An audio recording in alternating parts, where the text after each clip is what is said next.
Oi gente, tudo bem? Começando aqui mais uma live da Fer. Hoje a gente vai falar de um assunto muito importante, que é a fibromialgia e a enxaqueca.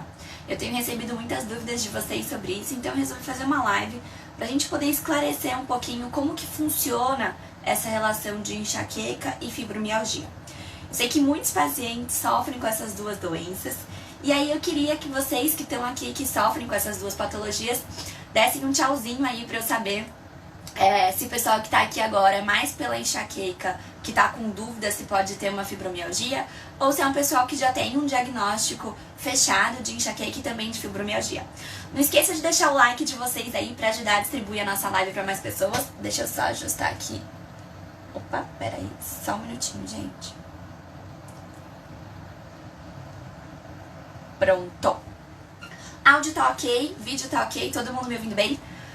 Hoje eu tô com uma colinha aqui porque é muita informação pra gente conversar. Conforme forem surgindo dúvidas e eu conseguir responder, a gente vai respondendo elas também. Tudo bem? Bom, vamos começando, gente. Esperando o pessoal dar uma entradinha. E aí a gente vai conversando. Lembrando que quem for entrando e sofrer com fibromialgia e enxaqueca, comenta aí pra mim, pra gente saber como é que tá o público de hoje, tá bom? Bom, quando a gente fala em fibromialgia, a primeira coisa que a gente tem que ter em mente é o que é essa fibromialgia, né? A fibromialgia é uma síndrome dolorosa crônica, não inflamatória, né? Então tem já aí uma coisa diferente da enxaqueca, que também é uma doença crônica, que também é uma dor crônica, mas tem um componente inflamatório envolvido. A fibromialgia não tem um componente inflamatório e o que a gente sabe é que existe uma alteração na sensibilização do nosso sistema nervoso central em relação à dor. Então, as pessoas que sofrem com fibromialgia têm uma amplificação da sensação dolorosa, tudo bem? Não está totalmente esclarecido a fisiopatologia, ou seja, como que acontece certinho no nosso organismo esse mecanismo para a gente ter a fibromialgia. Mas a gente já conseguiu, hoje já está bem claro, na verdade, que existe sim um componente de sensibilização no sistema nervoso central. Até um tempo atrás, um bom tempo atrás, existia um tabu para falar em fibromialgia, né? Não existia um diagnóstico da fibromialgia muito claro, até porque se acreditava muito que a fibromialgia era uma doença emocional, né? Eles falavam-se muito em somatização, né? Ah, então, se você é uma pessoa que guarda muita coisa pra você, se você é uma pessoa muito estressada, e aí você vai sentir no seu corpo, né? Então, a pessoa que sofria com fibromialgia vinha com dores generalizadas, e aí dizia-se muito que tinha essa relação. Travou? O pessoal falando que travou, deixa eu ver, peraí. Travou? Tá ok, gente? O pessoal dizendo muito que existia essa relação com uma parte emocional. De fato, a gente sabe que existem alguns fatores emocionais que podem estar relacionados sim à fibromialgia, mas isso não quer dizer que a fibromialgia seja uma doença de somatização, tá? Não é uma doença psicológica. Bom, vamos lá. Então tá esclarecido que já existe uma diferença aí entre fibromialgia e enxaqueca, beleza? Quais são os principais sintomas da fibromialgia? Bom, a gente gira primeiro em torno de 3 grandes sintomas, que é uma dor generalizada crônica, e eu vou explicar um pouquinho o que é isso. A gente tem distúrbios do sono e a gente vai ter uma fadiga. O que é aquela fadiga mesmo, Fer? Fadiga é um cansaço muito intenso, até para coisas comuns do dia a dia que não deveriam causar um cansaço tão grande, tudo bem? Quando a gente fala de uma dor crônica generalizada, primeiro, quando a gente fala na dor crônica, é aquela dor que o paciente sente há pelo menos 3 meses, beleza? Então, é um paciente que tem uma dor generalizada, ou seja, em diversas regiões do corpo.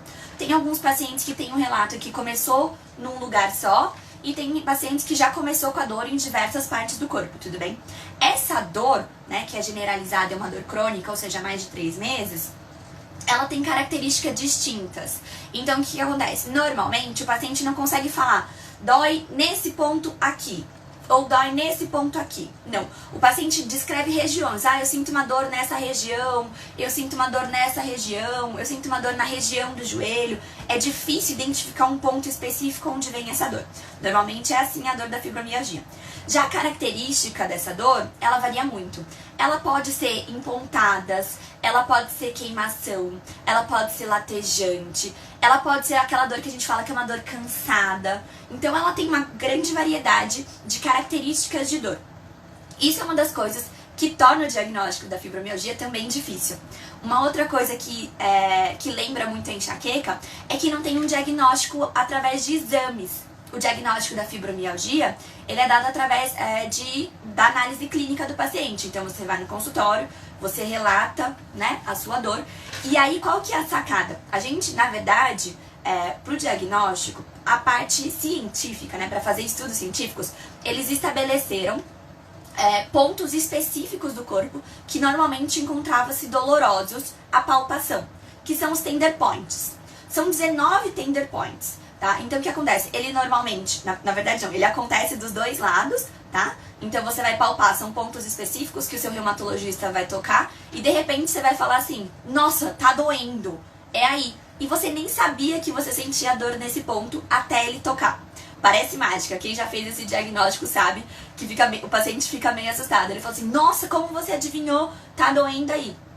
Essa também é uma das características da fibromialgia. São pontos em que pode ser que normalmente você não sente dor, mas no exame físico a palpação vão ser pontos dolorosos.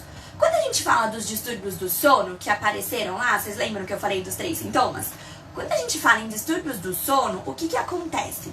Esses distúrbios do sono, ele pode vir com a síndrome das pernas inquietas. Vocês já ouviram falar? Ela acontece normalmente no período da noite. Você sente uma agitação incontrolável, uma vontade, você precisa mexer as pernas. Essa é a síndrome das pernas inquietas.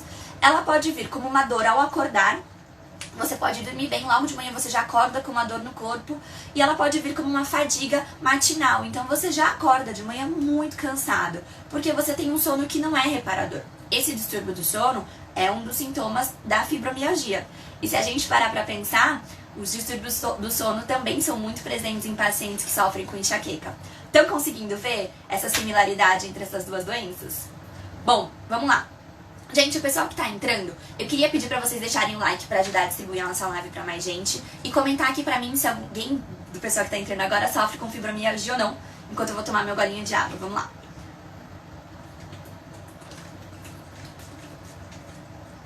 Bom, a gente falou então da dor, já explicamos como que é a dor. A gente já explicou como que são os distúrbios do sono que apresentam. E a fadiga também, que a gente já explicou que é esse cansaço intenso para atividades que normalmente não causariam cansaço assim. Fer, mas qual que é a relação da fibromialgia com a enxaqueca? Bom, alguns estudos já mostraram que pacientes que sofrem com fibromialgia têm grande chance de apresentarem enxaqueca. Ali, tem gente colocando que tem parente que sofre, o pessoal deixando aí o like do pessoal. O que acontece? A gente sabe que a enxaqueca tem um componente de serotonina. Vocês lembram que eu já expliquei pra vocês que os pacientes que sofrem com enxaqueca, principalmente durante a crise, tem uma diminuição nos níveis de serotonina. Não à toa, muitos dos remédios que são utilizados para tratar a enxaqueca são inibidores de recaptação de serotonina. Ou seja, deixam a serotonina mais tempo disponível na nossa corrente sanguínea. O que acontece é que os pacientes que sofrem, tem vários estudos nessa linha agora, né, investigando a questão da serotonina. E já foi identificado que pacientes que sofrem com fibromialgia têm diminuição dos níveis de serotonina. Igual quem sofre com enxaqueca, igual quem sofre com ansiedade e igual quem sofre com depressão.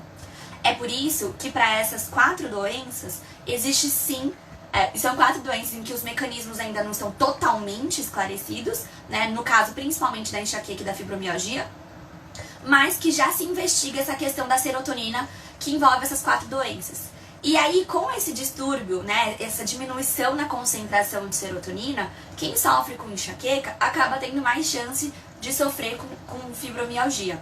Tá, eu vou até pegar os dados do estudo que eu separei pra vocês. Ó, teve um estudo que analisou e mostrou que 30 a 50% dos pacientes que sofriam com fibromialgia sofriam também com depressão.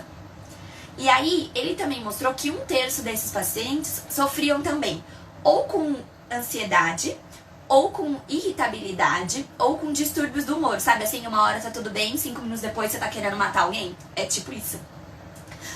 Então, tanto a enxaqueca, quanto a fibromialgia, quanto a ansiedade, quanto a depressão, elas têm sim uma relação bioquímica, né, de neurotransmissores que ocorrem lá no nosso cérebro. Tem essa relação sim, entre essas 4 doenças. E é por isso que existe uma prevalência grande entre elas. Então, quando você apresenta uma, você tem mais chance de apresentar outra também. Outra correlação importante pra gente fazer sobre a enxaqueca, já pegando um outro estudo, peguei um outro estudo que analisou os pacientes que tinham fibromialgia e se eles tinham ou não algum tipo de dor de cabeça. No caso, eles avaliaram a cefaleia tensional e a enxaqueca, que são os tipos de cefaleia primárias mais comuns.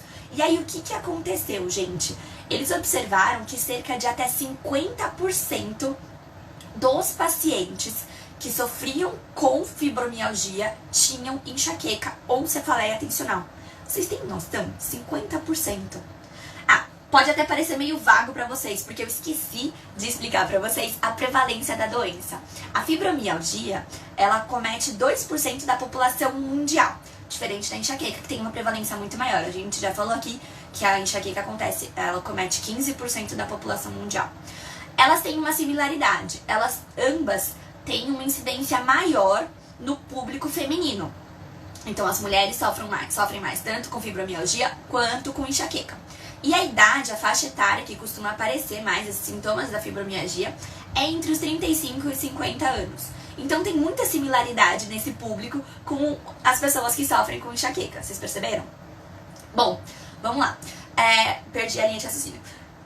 Aqui. Então, sobre enxaqueca e fibromialgia, né? O que acontece? Um outro estudo avaliou essa relação entre enxaqueca e fibromialgia. E aí ele descobriu que cerca de 67% dos pacientes que sofriam com enxaqueca descobriram o diagnóstico da fibromialgia, mas já sofriam com a enxaqueca. Ou seja, a enxaqueca apareceu em 57% desses pacientes e depois a fibromialgia apareceu. 11% desse público avaliado, eles apresentaram a fibromialgia no mesmo momento que descobriram a enxaqueca. Então, descobriram as duas patologias juntas. E 22% descobriram a enxaqueca 1 ano depois da fibromialgia. Então, assim, de uma forma geral, a grande maioria dos pacientes que sofrem com fibromialgia apresentavam primeiro a enxaqueca e depois de um tempo descobriram a fibromialgia. E existe muita essa associação. A gente já falou da questão da serotonina, mas não para por aí não, gente. Existem outros fatores que correlacionam as duas doenças. Eu não sei se vocês já assistiram aquele vídeo que eu falei da coenzima Q10. Eu contei pra vocês sobre um estudo americano que foi realizado e ele observou que os pacientes que sofriam com enxaqueca crônica, eles tinham níveis mais baixos de vitamina D, vitamina B2 e coenzima Q10. Vocês lembram? Pois é. Um estudo realizado com pacientes com fibromialgia observou que eles também têm níveis mais baixos de vitamina D e coenzima Q10. Além disso, níveis baixos também de magnésio, que a gente também já conversou que pacientes que sofrem com enxaqueca também têm níveis baixos de magnésio no organismo. Tudo bem? Então, são outras informações que a gente tem que podem correlacionar essas duas doenças. Então, a gente precisa tomar cuidado. Aí você pode estar pensando, Fer do céu, tô desesperada agora porque tá encaixando esses sintomas aí tudo em mim. Eu tenho enxaqueca, será que eu vou descobrir que eu tenho fibromialgia? Meu Deus, e agora? Eu durmo mal, eu me sinto muito cansada, acho que eu tenho essa fadiga aí. E, nossa, será que eu tenho essas duas coisas? Gente, é importante a gente fazer o diagnóstico, claro, tem que buscar o médico para ter o diagnóstico. Mas quando a gente fala em tratamento, vocês vão perceber que tem muita coisa em comum também. Então a gente comentou aqui que existe um déficit de vitamina D. O déficit de vitamina D, ele acontece tanto nos pacientes com enxaqueca, quanto nos pacientes com fibromialgia. E aí alguns estudos já mostraram que a suplementação dessa vitamina D, então você tomar suplementos de vitamina D ou você aumentar a ingesta de alimentos fontes de vitamina D, você consegue diminuir o impacto da dor, independente se você está falando da cefaleia, né, da enxaqueca, ou se você está falando da fibromialgia. Outro dado importante é em relação à coenzima Q10. A coenzima Q10, ela foi estudada tanto para pacientes com enxaqueca quanto para pacientes com fibromialgia. E ela apresentou excelentes resultados também. Por quê? Porque a coenzima Q10 ela é importante para disfunções mitocondriais. O que é isso? Essas disfunções mitocondriais, gente, elas fazem com que as nossas células tenham menos energia. E com isso a gente vai se sentir mais cansado. É por isso que a fadiga, né, esse cansaço excessivo, ele é um sintoma comum, tanto da fibromialgia quanto da enxaqueca. A suplementação de coenzima Q10 ajuda a melhorar essa questão mitocondrial das nossas células. Isso tem um impacto diminuindo a intensidade das nossas dores. Isso foi comprovado tanto para enxaqueca quanto para fibromialgia. E o outro aspecto importante é o magnésio. A suplementação de magnésio em pacientes com enxaqueca, a gente já conversou aqui, tem até vídeo, quem tiver dúvida dá uma corridinha lá no vídeo depois que acabar a live para assistir. A gente já falou, já expliquei até os tipos de magnésio. E aí, o que a gente observou? Os estudos que fizeram a suplementação de magnésio em pacientes com fibromialgia observaram que o magnésio dimalato, lembra que eu até comentei disso para vocês? Ele é um importante aliado para combater as dores dos pacientes com fibromialgia. E o cloreto de magnésio na versão transdérmica. Então, assim, você fazer um escaldapé com cloreto de magnésio, ou você passar o cloreto de magnésio no corpo, na pele, assim, e a gente absorve através da pele esse magnésio, obtiveram bons resultados, tá bom? Quando a gente fala em tratamento medicamentoso para fibromialgia, ele também é parecido com o tratamento medicamentoso da enxaqueca. De uma forma geral, eles podem indicar normalmente antidepressivos tricíclicos, como a amitriptilina, inibidores de recaptação de serotonina, que acontece também, é uma grande indicação também no tratamento preventivo de crises de enxaqueca, e analgésicos para diminuir a dor. Então, de uma forma geral, eles vão tratar o quê? Os sintomas, né? Então, como a fibromialgia pode vir associada com depressão, com ansiedade, o antidepressivo pode ser uma boa escolha para ajudar a combater esses sintomas, né? Pode ajudar também a diminuir essas questões do sono, mas aí a gente deve estar falando assim, ó, Fer, são muitas alterações, né? Como que a gente faz a nível de mudanças de hábito para tratar todas elas? Se eu sofro tanto com enxaqueca quanto com fibromialgia. O tratamento de mudança de hábito, nos dois casos, ele é muito similar. Por quê? A questão da atividade física. Se você procurar um reumatologista, ele vai falar pra você, a gente pode entrar com remédio, mas quando a gente fala em fibromialgia, isso é uma coisa que é muito bacana, gente. É diferente do que a gente escuta muito da enxaqueca. Normalmente, quando a gente vai numa consulta pra falar de enxaqueca, a gente sai com a guia do remédio e acabou, né? Vai tomar remédio, vai tomar remédio, vai tomar remédio. Quando a gente fala de fibromialgia, de uma forma geral, o que é indicado? Eles podem indicar sim uma medicação, o que não vai ser obrigatório, tá? Eles podem indicar uma medicação, mas eles vão indicar o quê? A prática regular de atividade física. Diferente, né? Pois é. Diversos estudos já comprovaram que o paciente que sofre com fibromialgia se beneficia da diminuição da intensidade das dores quando ele está realizando a prática da atividade física. E aí, essa atividade física, ela tem que ser realizada com uma certa frequência. E aí a gente volta a conversar, né? Fer, mas qual que é a atividade física ideal? Pasmem, quero ver quem acerta. Vamos ver, quem assistiu a live que a gente falou da atividade física para enxaqueca, comenta aqui pra mim. Qual que é a atividade física que vocês acham que é recomendada para os pacientes que sofrem com fibromialgia? Ali, ó, o pessoal tem que fazer atividade sempre. Se não faz atividade física, fica ruim. Vamos lá. Sabem qual é a atividade física? É aeróbica, gente. Atividade física aeróbica de baixo impacto. Exatamente, Neide. Caminhada, ali o pessoal acertando. É isso. Essa é a atividade física mais indicada. Por quê? Porque tem baixo impacto, tá? E ela é importante para liberar para ter toda a questão da liberação de dopamina, serotonina no nosso organismo durante a prática da atividade física. Outras atividades muito recomendadas, ali, ó, a Lucileide acertou. Hidroginástica é uma outra atividade muito recomendada. Hidroginástica, natação, caminhada são as atividades mais recomendadas, tudo bem? Por que a musculação também é recomendada, mas tem que ser feita com cautela? Porque o paciente já sofre com uma questão de fadiga, né? Ele já se sente cansado muito rápido. Então a questão da musculação, ela tem que ser feita com acompanhamento bacana. Por quê? Porque você pode se esforçar além do que deveria, e aí isso pode piorar a intensidade das suas dores, da fibromialgia. Igualzinho quando a gente fala de enxaqueca, não é mesmo? Que a gente tem conversado sobre isso. Pois é. Então, pensando em mudanças de hábito, como que a gente consegue... A dança também, a dança realmente é bastante recomendada.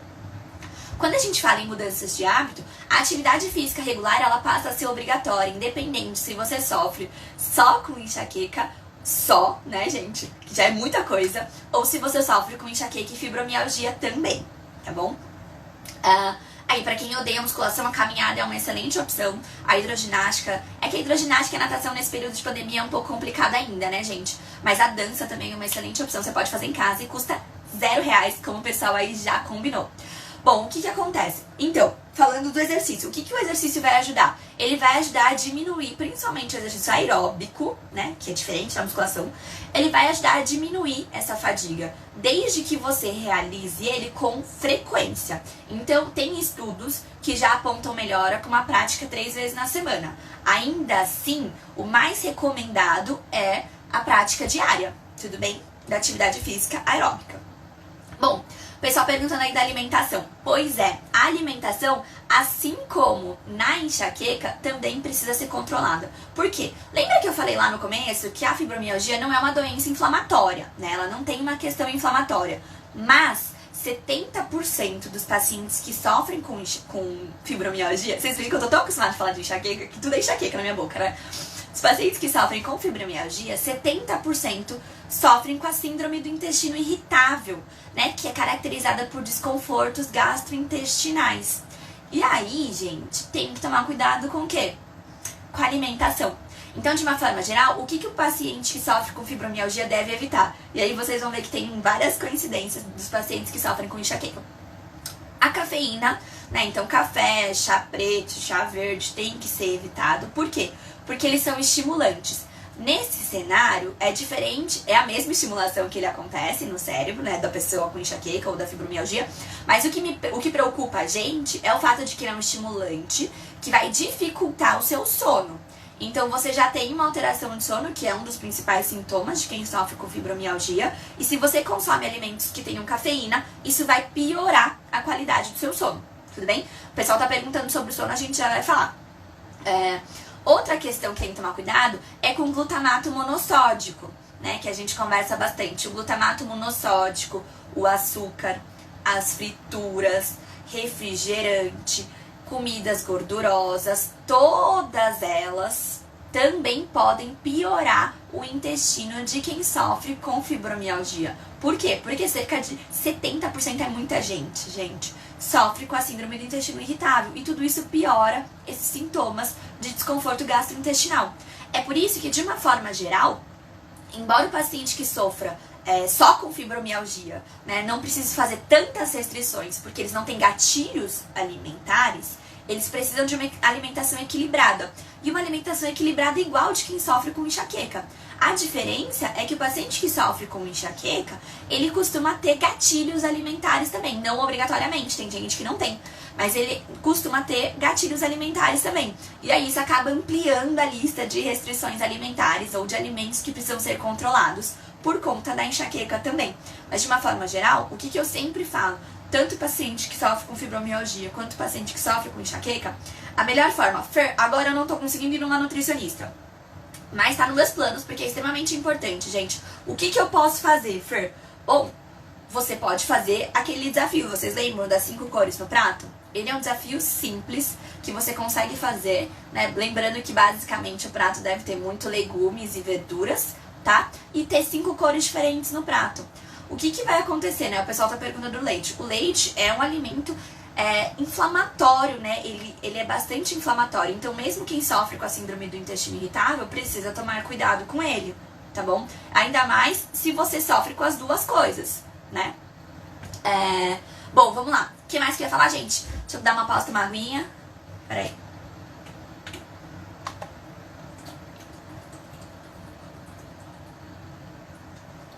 Deixa eu ver. O que faltou aqui que eu queria falar pra vocês sobre isso ainda? A gente já falou da coenzima Q10, magnésio, da vitamina D, atividade física, a questão do suporte psicológico. E aí eu volto no sono, tá bom, gente? Quando a gente fala de fibromialgia e enxaqueca, são doenças que têm componentes... eu sempre falo que elas têm primas próximas, que são quem? Né? São a ansiedade e a depressão. Então, quando a gente fala dessas duas doenças, a gente sabe que elas podem vir acompanhadas tanto da ansiedade quanto da depressão, e isso tem um impacto emocional muito grande. Além do fato que a fibromialgia e a enxaqueca têm um impacto muito grande nas nossas famílias também, né? A convivência com a dor muda muito a gente, muda o nosso humor, interfere nas atividades do dia a dia. E aí o que acontece? A gente precisa conseguir, nesse momento... Peraí, só um minutinho, gente, que a gente caiu do Facebook. A gente precisa conseguir lidar com todas essas alterações. É por isso que o suporte psicológico é extremamente importante, tanto para quem sofre com enxaqueca, quanto para quem sofre com fibromialgia. Agora vamos falar da questão do sono. A gente falou que a questão da fadiga da fibromialgia, assim como esse cansaço excessivo que acontece na enxaqueca, ela pode ser melhorada com a prática regular de atividade física, certo? Como que a gente vai melhorar a qualidade do sono, tá? Embora muitas vezes o seu neurologista, o seu reumatologista, quando a gente tá falando de fibromialgia, e neurologista, quando a gente tá falando de enxaqueca, possam optar por medicamentos, o que é importante a gente fazer? As mudanças de hábito para melhorar a qualidade desse sono. Fer, quais que são essas mudanças de hábito que a gente tem que fazer? Bom, de uma forma geral, para a gente melhorar a qualidade do sono, eu sempre falo que é importante a gente ter um ritual do sono, né? Então você tem que ter um horário fixo para você dormir, um horário fixo para você levantar. Não importa se é sábado, domingo, feriado, Natal, Carnaval, Ano Novo, independente. Você tem que ter um ritual para isso. Você precisa começar a preparar o seu corpo para a hora de descansar. Uma boa alternativa, aliás, estou querendo fazer uma live sobre isso, se vocês toparem, a gente já marca a live, sobre como melhorar a qualidade do seu sono. Uma boa alternativa são os óleos essenciais e os chás. Vocês sabem aqui que eu sempre falo muito sobre coisas mais naturais, sem efeitos colaterais, então sempre prefiro falar muito disso, até evito ficar falando de remédio com vocês. Mas, então, chás que são muito bons para melhorar a qualidade do seu sono, por exemplo, é o chá de maracujá, é o chá de camomila, de erva cidreira. Eles são muito... O de maracujá, então, vocês vão ver. Você toma o chá de maracujá, quando você deita pra dormir, é uma belezinha, gente. Além disso, você pode experimentar os óleos essenciais também, né? Que óleos essenciais? No caso da fibromialgia, e aí ele serve muito pra enxaqueca também, o de lavanda é um óleo que tem excelentes resultados. Fer, como é que eu faço? Você pode usar esse óleo essencial tanto num difusor e deixar ele no ambiente do seu quarto. Você pode inalar ele um pouco antes de se deitar. Você pode aproveitar, sabe, para fazer uma massagenzinha. Põe um pinguinho do óleo essencial, aproveita, faz uma massagenzinha na sua cabeça, aproveita para relaxar. Você vai sentir um impacto positivo, muito provavelmente, na questão da insônia, tudo bem? Dessas alterações do sono. Vamos lá. Então a gente já falou das alterações no sono. Ali o pessoal falando que era... Oi, Aninha! A gente já falou, então, sobre as alterações no sono, que a gente precisa das mudanças de hábito, que são as mesmas para quem sofre com enxaqueca. A gente precisa... Eu preciso fazer, Taninha, tô te devendo o vídeo da massagem facial. Tô devendo mesmo, não vou fazer. A gente já falou da fadiga, né? A prática regular de atividade física, dos exercícios aeróbicos vão ajudar a diminuir essa questão da intensidade das dores e vão diminuir a fadiga. Aí a gente falou também do quê? Das suplementações vitamínicas, né? A gente falou sobre a importância do magnésio, da vitamina D e da coenzima Q10, que aparecem também nos pacientes que sofrem com enxaqueca. Então, de uma forma geral, vocês conseguem perceber o quanto essas duas doenças estão muito entrelaçadas? O tratamento de mudança de hábito é o mesmo nas duas. Existem diversos déficits de vitaminas e nutrientes que são iguais nas duas. As duas apresentam uma questão de serotonina baixa, assim como ansiedade e depressão também. Então é por isso que a gente precisa tomar bastante cuidado. A gente pode se assustar muito com o diagnóstico de fibromialgia, mas sim, eu conheço pessoas que sofrem com fibromialgia e conseguem sim ter uma qualidade de vida. Então, por mais que seja desesperador você falar, nossa, eu tô com duas doenças que quando você faz um exame não aparecem, né? Mas sim, são doenças que causam muita dor, muito cansaço, muitos incômodos. E aí? O que eu faço agora? A primeira coisa que eu falo, comecem pela mudança de hábito. Eu sempre brinco com as minhas pacientes, a mudança de hábito custa R$0, enquanto se entupir de remédio logo de cara, principalmente sem passar com o médico, é a maior loucura que vocês podem fazer. E outra coisa que é a maior loucura é vocês perderem a fé de que tem como viver bem, mesmo tendo essas duas doenças. É possível sim, gente. Embora não seja fácil, é um caminho difícil da gente trilhar, é um caminho que a gente consegue alcançar sim. Tudo bem? Gente, Dúvidas sobre fibromialgia e enxaqueca? A gente chegou na nossa metade da live. Acho que era basicamente sobre isso que eu queria comentar com vocês, né? As similaridades, o tratamento parecido. E aí agora, se vocês não tiverem mais dúvidas sobre o assunto, a gente pode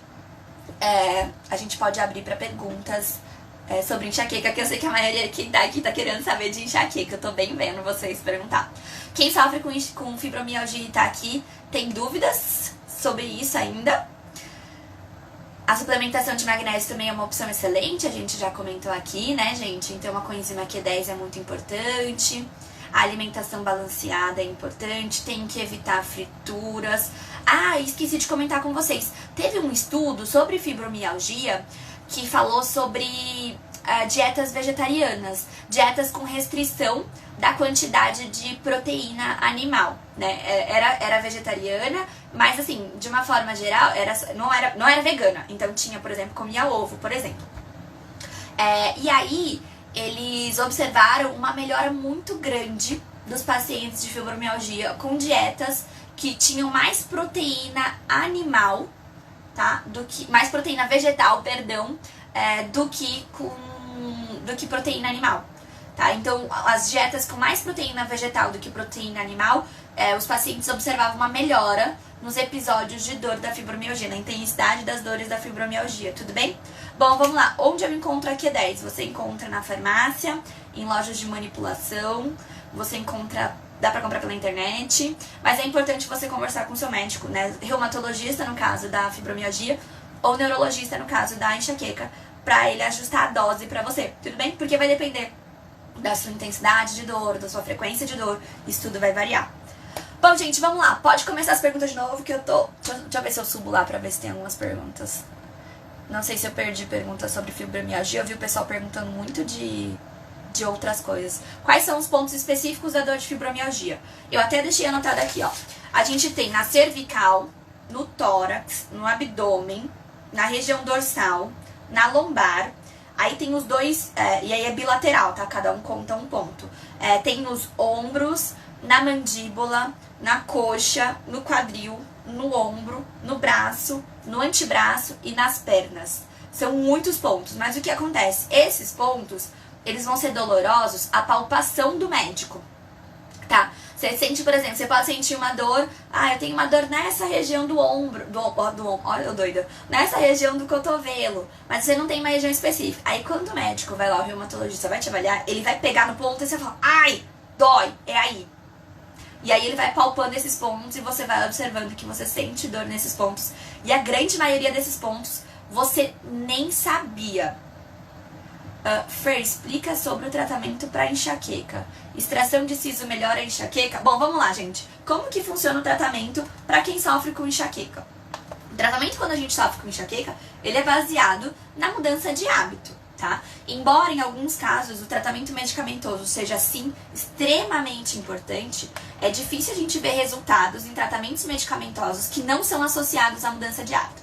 Por isso, se você sofre com enxaqueca e já começou a buscar tratamento, enxaqueca crônica, né, principalmente, seu neurologista te passou um remédio preventivo de crise, você não tá sentindo efeito, é o maior sinal de que tá faltando as mudanças de hábito para potencializar o efeito do controle nas crises de enxaqueca, tudo bem? Tem muitos pacientes que começam com a medicação, começam a mudança de hábito, conseguem controlar a crise e depois conseguem diminuir a quantidade dos remédios, tudo bem?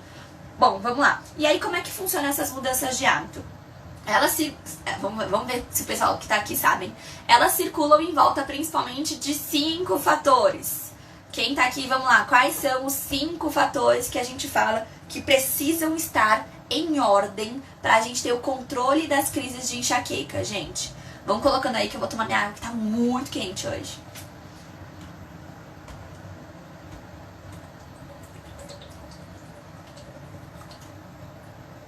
Quais são os 5 fatores? Comenta aí pra mim. Ninguém sabe. Gente. Vocês não... Alimentação, vamos lá. Hidratação, controle do estresse, sono e... Faltou um. Qual que falta? Gente, todo mundo esqueceu. Acabamos de falar dele, da fibromialgia. Atividade física, meus anjos. Faltou atividade física. Esses são 5 fatores que a gente precisa... Ali, agora apareceu. Esses são 5 fatores que a gente precisa ter em controle pra gente conseguir ter a melhora na qualidade de vida e ter o controle das crises de enxaqueca, tudo bem? Bom, vamos lá, vamos respondendo as perguntas agora, gente. Eu vou abrir aqui. Vamos fazer um negócio doido aqui, diferente? Deixa eu ver. Quem quer participar aqui? Entra aí alguém. Manda uma solicitação pra mim aí. Quem quer participar pra contar um pouquinho pra gente ver. A gente tem um tempinho. Rapidinho. Pra gente responder. A Andréia tá rindo. A Andréia, da última vez, a Andréia foi a sortuda que entrou, né, Andréia? E a gente se conheceu por causa disso. Ela entrou aqui, solicitou pra falar comigo online. E aí a gente começou o tratamento. E graças a Deus, né, a gente teve um resultado positivo no seu filho.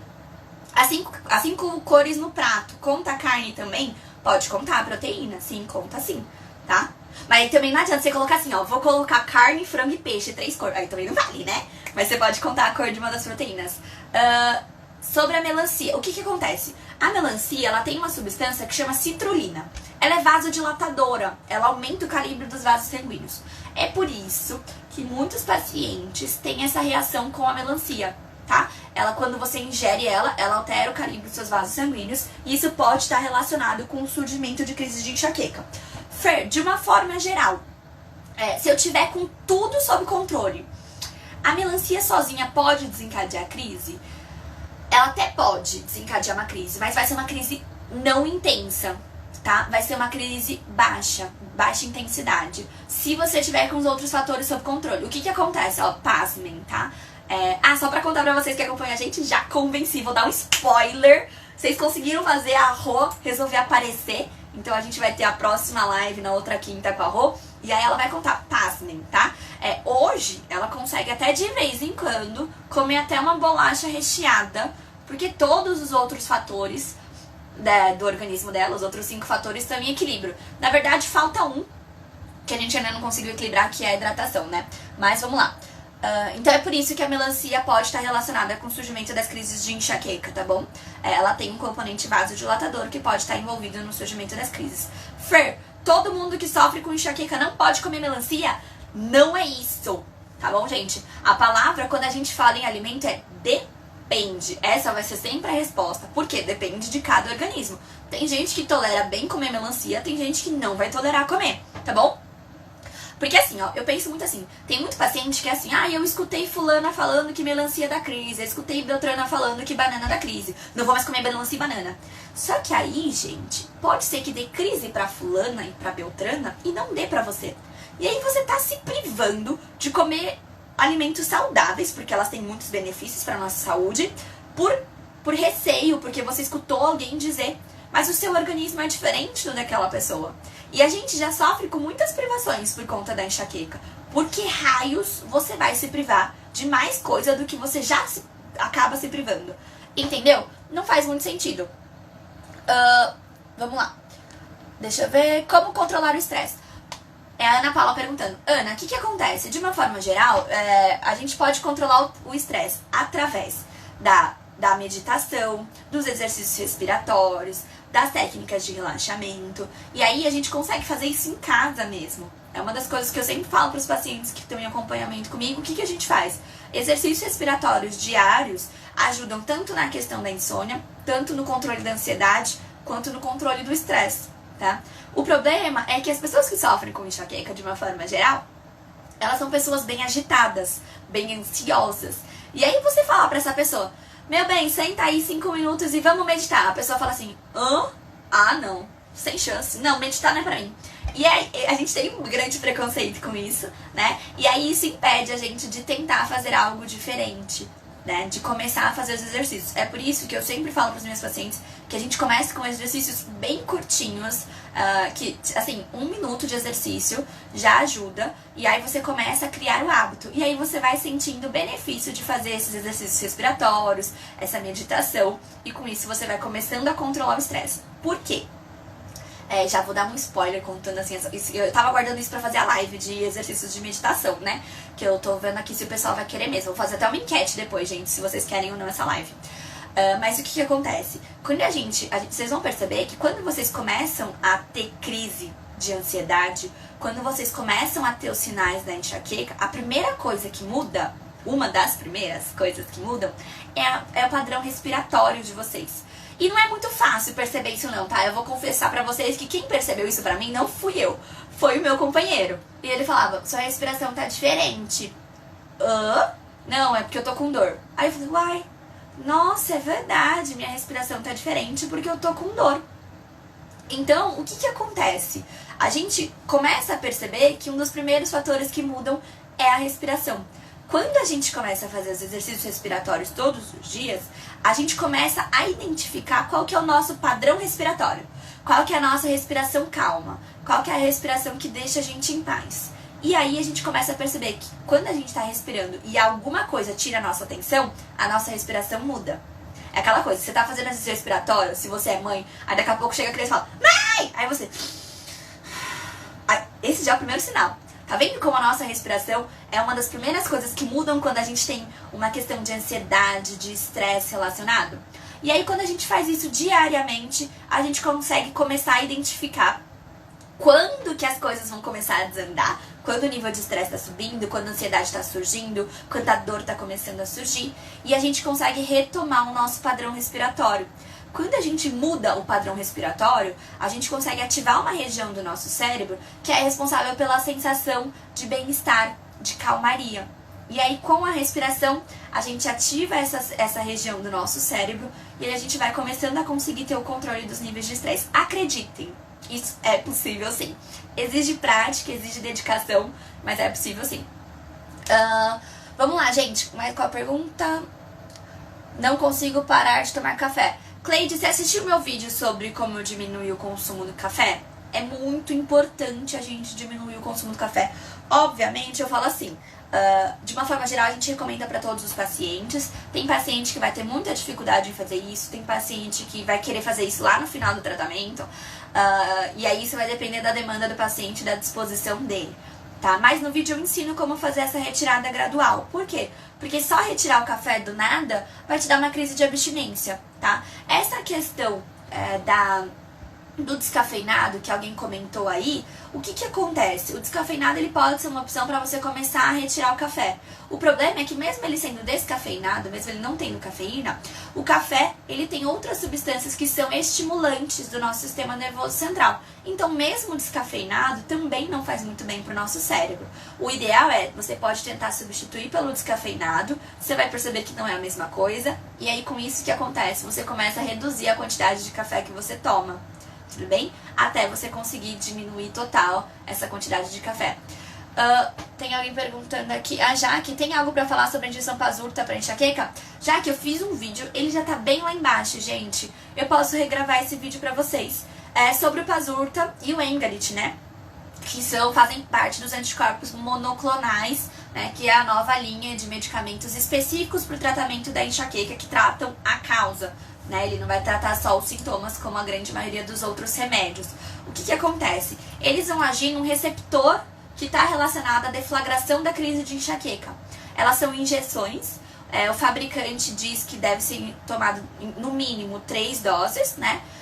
Uma dose por mês. E aí tem paciente que precisa de mais, tem paciente que precisa de menos doses, né? Então, pode ser que você apresente resultado na primeira, na segunda, na terceira, na quarta ou só na quinta aplicação, por exemplo. Tá? Vai depender muito do seu organismo.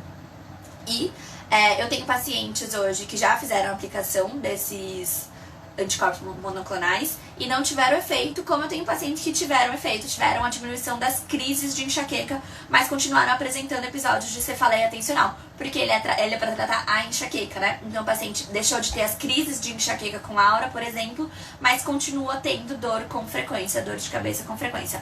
O vídeo do travesseiro vai pro ar essa semana, gente. Já gravei esse vídeo, ele vai pro ar essa semana ensinando como escolher o travesseiro ideal. Vocês já tinham me cobrado isso, eu tava um pouco atordoada aí, mas eu consegui já gravar e o vídeo vai pro ar essa semana ainda, tá bom? Não sei se vai ser sexta, sábado, acho que é sexta ou sábado, um desses 2 dias o vídeo vai estar no ar, tá bom? Vamos lá. O que mais que a pessoa tá falando? A Andréia comentando que não conseguiu tirar o café.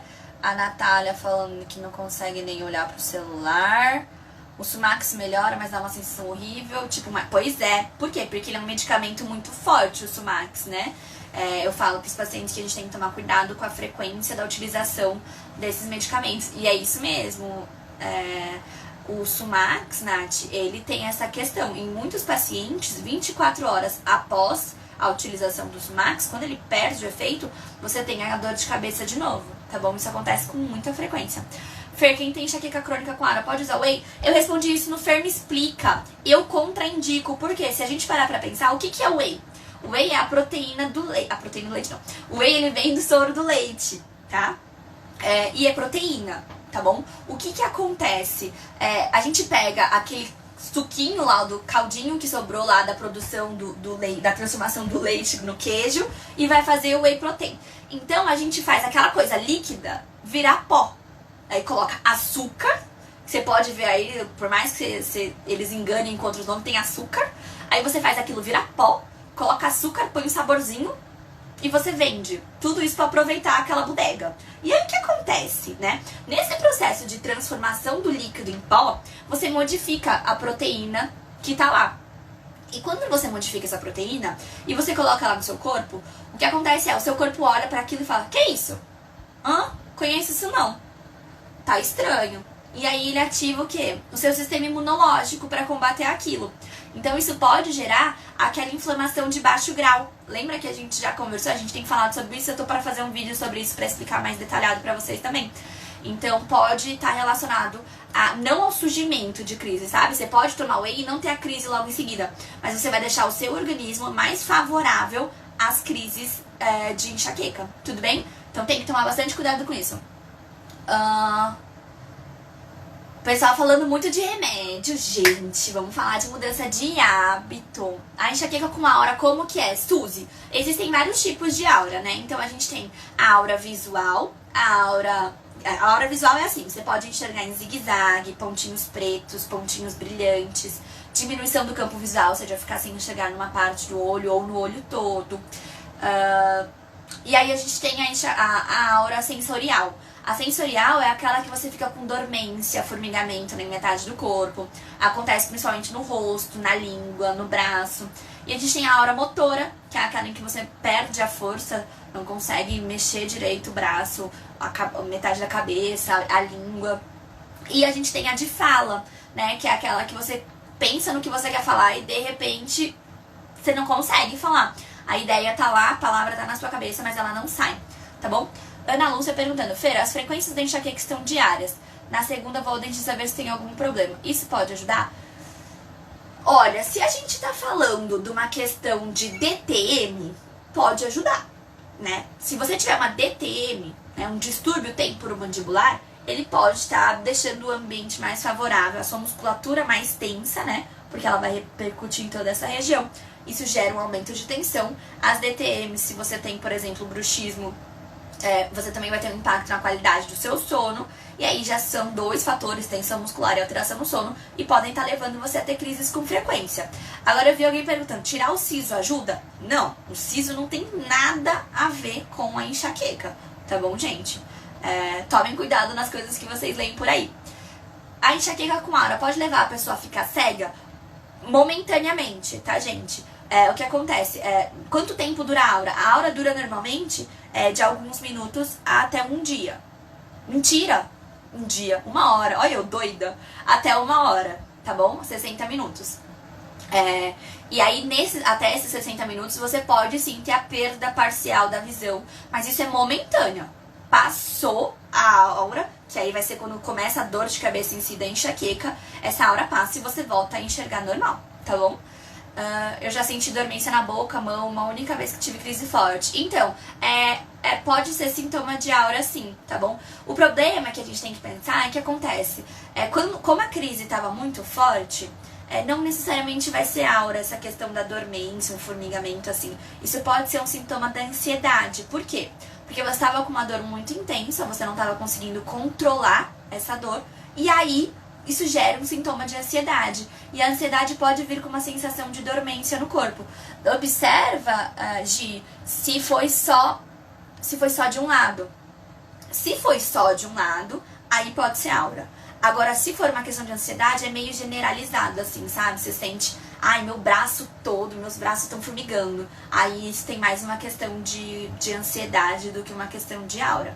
Até porque a aura, ela não precisa necessariamente acontecer em todas as crises, mas se foi uma única vez, né, e a gente já sabe aí, a Gi faz tratamento comigo, gente, então a gente sabe que, na verdade, você não costuma ter características de aura nas suas crises.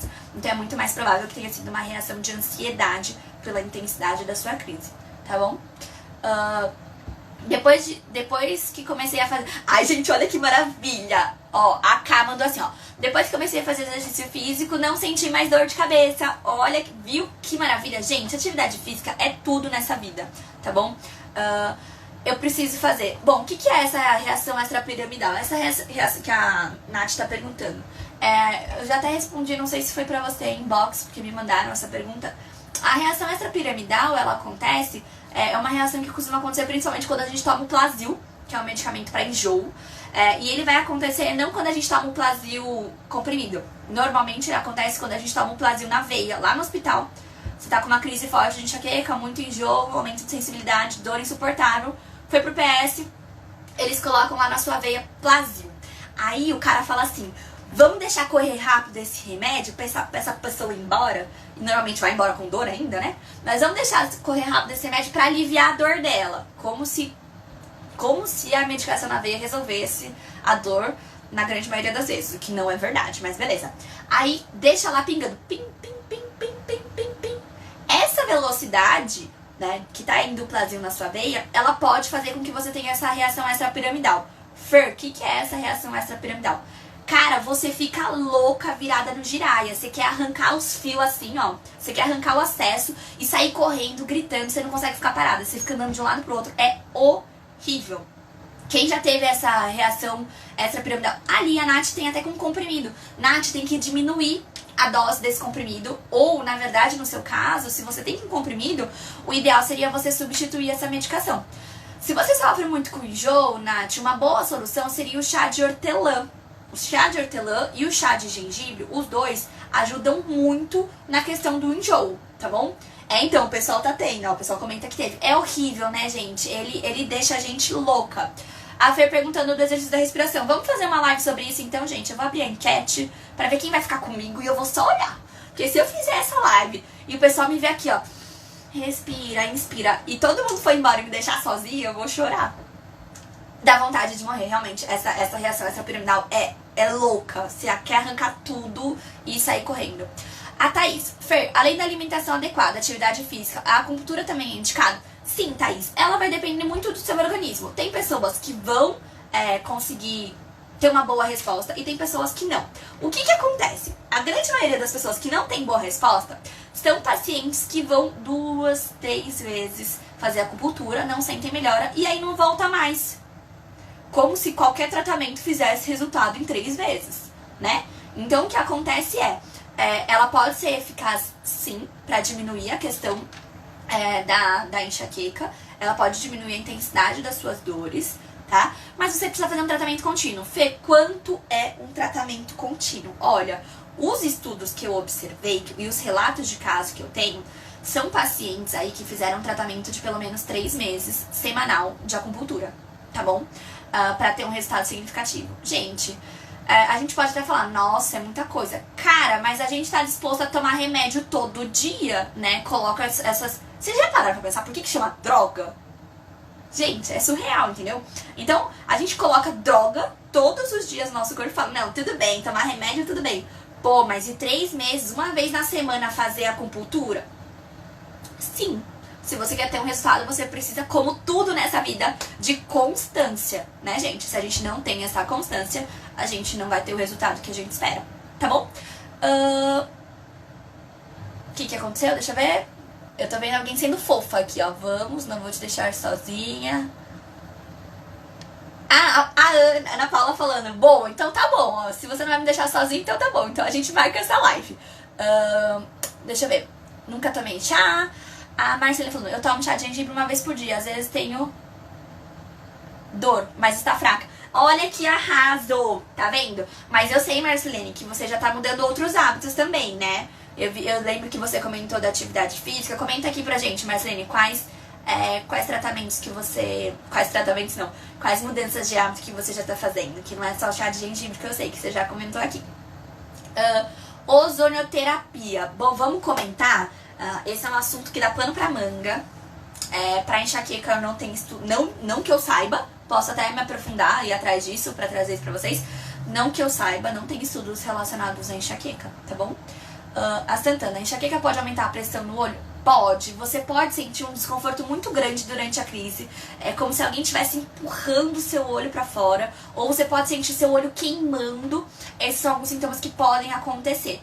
Aí o que você pode fazer pra amenizar? O que costuma funcionar? Você faz um chazinho de camomila, mas um chazinho bem concentrado, tá? Não vai colocar aquele monte de água, não. Deixa ele bem concentrado. Faz um chá de camomila, deixa ele na geladeira. Pega um paninho, põe no chá, torce um pouquinho, deixa no olho. Percebeu que tá ficando com a temperatura mais quentinha? Põe de novo, aquele chá que tava na geladeira, põe de novo, deixa no olho. E deixa lá, aproveita, deita nesse momento no seu quarto, faz uns exercícios respiratórios, que a gente vai fazer uma live pra aprender. E aí você consegue diminuir esse incômodo tão grande que dá nessa região do olho, tá bom? Dramin pra enxaqueca, Dramin é pra enjoo, né? De uma forma geral é o que eu tô falando. A gente pode pensar na questão do chá de gengibre ou de hortelã pra combater o enjoo que acontece por conta da enxaqueca. A Andrea. Oi, Andrea. Depois que meu filho começou o tratamento com a Fer, ele parou de tomar remédio pra enxaqueca. Ele é uma graça, gente. O Albert, ele tem 12 anos. Quem tá acompanhando aqui há mais tempo sabe que a Andrea entrou num desses dias que eu falei assim, e aí, alguém quer falar comigo? E aí ela mandou a solicitação.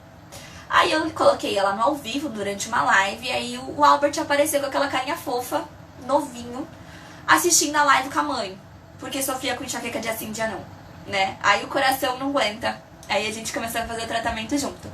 A Carol perguntando, Fer, como é que faz pra fazer o tratamento comigo? Cá, me manda um direct, tá bom? E aí a gente conversa sobre como funciona o tratamento, eu explico como ele funciona. E aí a gente vê se você consegue, se você tá disposta a fazer o tratamento agora ou não. Vou ficar muito feliz em poder te ajudar a controlar suas crises. Ali a Marcelene contando aqui, gente, que falou que ela não tem mais dor forte, hein? Alimentação, diminui o café, tirou o leite, o chocolate, faz caminhada, dorme cedo, acorda cedo e toma chá de gengibre. Tcharam! Olha que sucesso! Você tá vendo, gente? É isso que eu falo. Tem como fazer, tem como conseguir. Em alguns casos, vai ter que ser muito restritivo. Em alguns casos, sim. Mas em outros, você não precisa ser tão restritivo e você consegue ter resultados muito, muito bons, tá bom? Não precisa agradecer, querida. Eu fico muito feliz.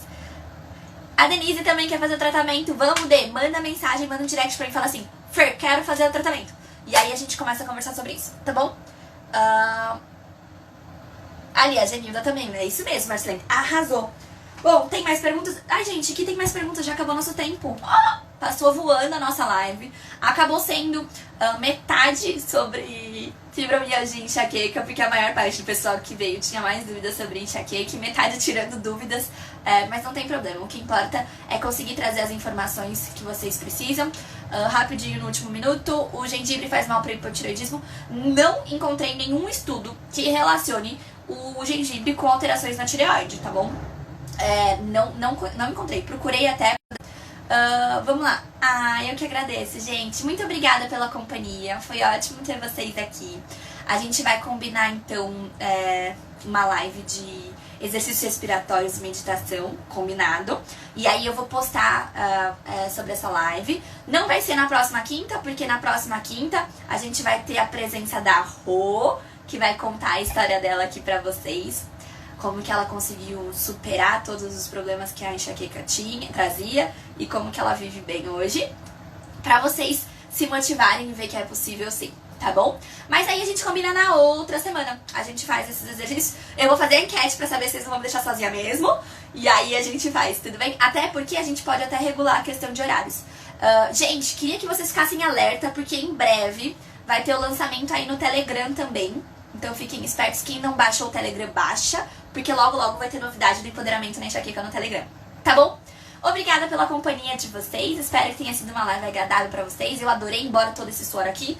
Pra vocês observarem, tomem água, não esqueçam, a minha tava cheiona, matando a garrafa de água, 600 ml só agora. Vou falar sobre isso também, a zonoterapia depois. E até a próxima, gente! Tchau!